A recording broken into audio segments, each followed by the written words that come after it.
گھریلو کے جو معاملات ہیں اللہ نے کیا ارشاد فرمایا؟ اللہ نے فرمایا کہ ومن اعرض عن ذکری، خوشی کے موقع کے اوپر ہم کیا کرتے ہیں؟ ہم اللہ کے ذکر سے کیا مراد ہے؟ اِنَّا نَحْنُ نَزَّلْنَا الذِّکْرَ، اللہ نے قرآن کو ذکر فرمایا ہے۔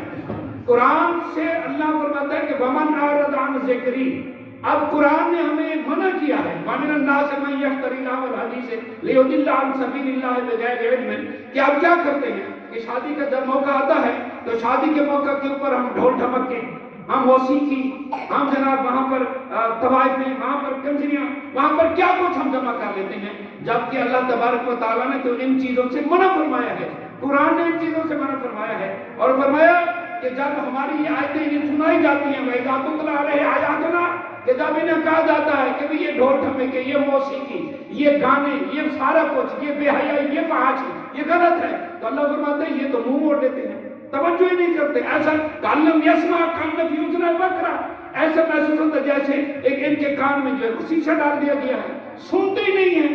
تو اللہ فرماتے ہیں کہ پھر ہوگا کیا کہ وَمَنْ أَعْرَضَ عَنْ ذِکْرِی، کہ جس نے ہمارے ذکر سے منہ پھیرا، جس نے ہمارے قرآن سے منہ پھیرا، جس نے ہماری نصیحت سے منہ پھیرا، جس نے ہمارے فرمان سے رخ تبدیل کر لیا، منہ پھیر لیا، تو اللہ فرماتا ہے میں کیا کروں گا؟ فَإِنَّ لَهُ مَعِيشَةً ضَنْكًا، اللہ فرماتا ہے میں اس کی زندگی تنگ کر دوں گا۔ معیشتاً، اس کی معیشت کو، اس کی زندگی کو اللہ فرماتا ہے میں تنگ کر دوں گا۔ اب زندگی ہماری دو طرح کی زندگی ہے، ایک دنیا کے اندر زندگی ہے، دوسری قبر کی زندگی ہے۔ اب دنیا کی ہم دیکھتے ہیں کہ جو ڈھول ڈھمکے والے ہوتے ہیں نا، جو ناچ گانے والے ہوتے ہیں، اللہ تو فرماتا ہے میں ان کی زندگی تنگ کر دوں گا، لیکن بظاہر ہم دیکھتے ہیں وہ تو خوشحال ہوتے ہیں، بظاہر ہم دیکھتے ہیں وہ تو خوشحال ہیں۔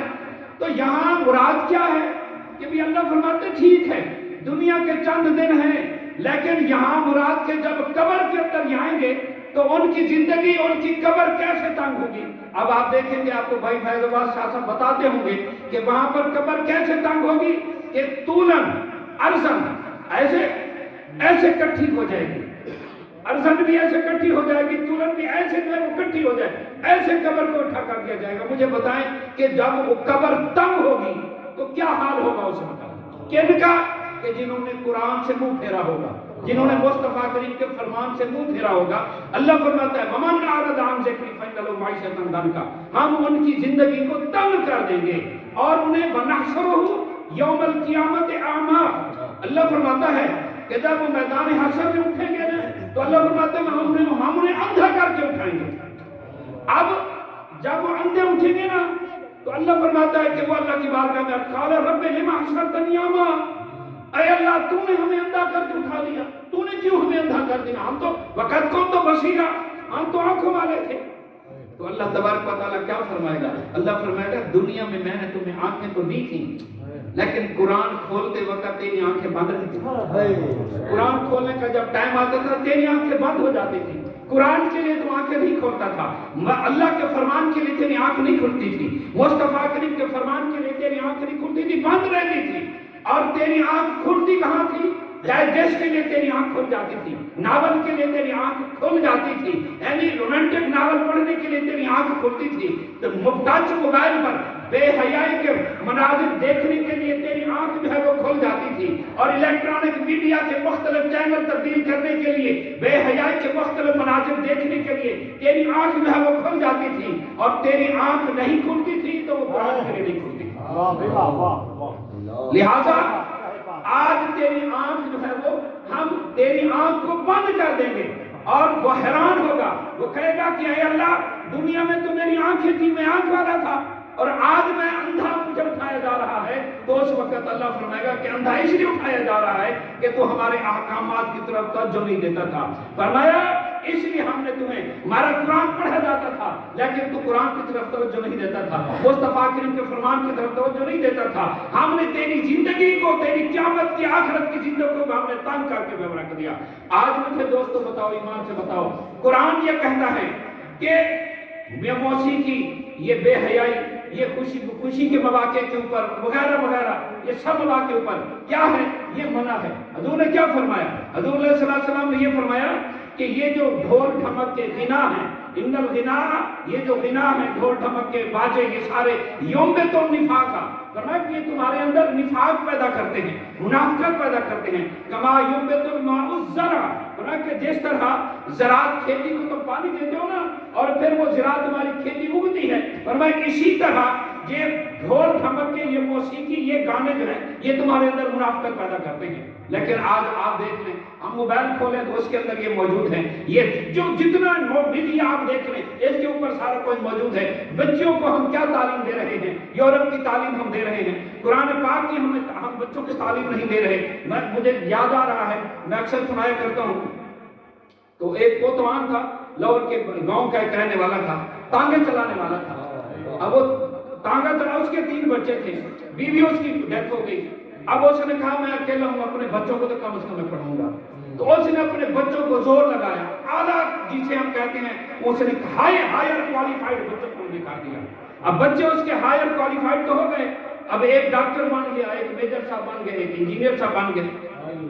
اب انہوں نے کہا وہ جب گاؤں میں آتے، اپنے علاقے میں آتے، تو وہ گاؤں کے لوگ، محلے والے لوگ کہتے ہیں یہ ہیں تو کوچوان کے بیٹے ہیں۔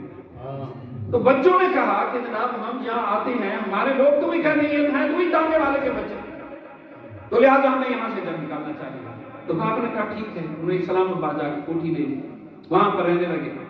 اب وہ اتفاق سے ایک دن وہ جو ڈاکٹر صاحب تھے، اس کے کچھ دوست ڈاکٹر وغیرہ آ گئے ملنے کی کیا خاطر، تو وہ باہر لان میں بیٹھے ہوئے تھے، اور انہوں نے ڈاکٹر صاحب نے کہا اپنے نوکر کو کہ چائے لے کر آؤ، وہ چائے تیار کی، تو باپ آ گیا، اس نے پوچھا ابھی کس کے لیے؟ کہا جی ڈاکٹر صاحب کے آتے دوست آئے ہوئے ہیں۔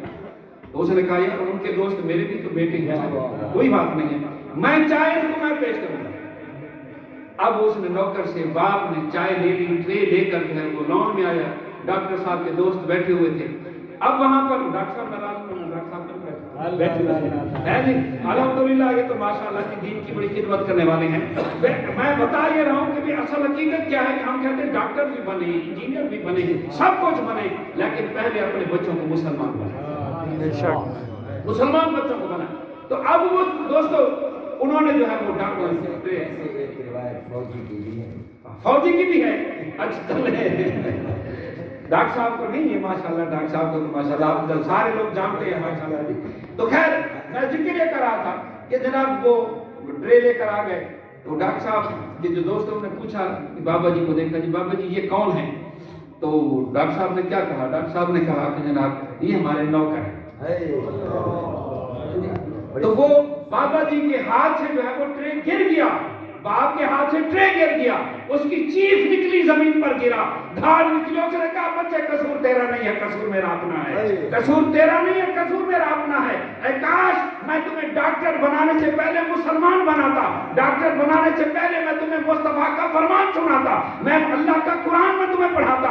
آج اگر میں نے تمہیں اللہ کا فرمان پڑھایا ہوتا، مصطفیٰ کا قرآن پڑھایا ہوتا، تو آج جب آپ کے دوستوں نے پوچھا تھا کہ یہ بابا کون ہے، تو یہ کہنے کی بجائے کہ یہ نوکر ہے، تو یہ کہتا کہ یہ وہ شخصیت ہے، یہ وہ شخصیت ہے کہ جس کا ایک مرتبہ چہرہ دیکھنے سے مجھے مقبول حج کا ثواب